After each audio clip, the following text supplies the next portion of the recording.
avui així a Benifaió convoca els valencians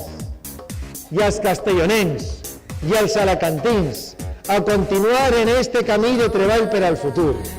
a fer gran la nostra terra, a lluitar sense complejos i a dir una vegada més que si n'hi ha una Espanya moderna, si n'hi ha una Espanya de futur, eixa és la Espanya que representa la Comunitat Valenciana.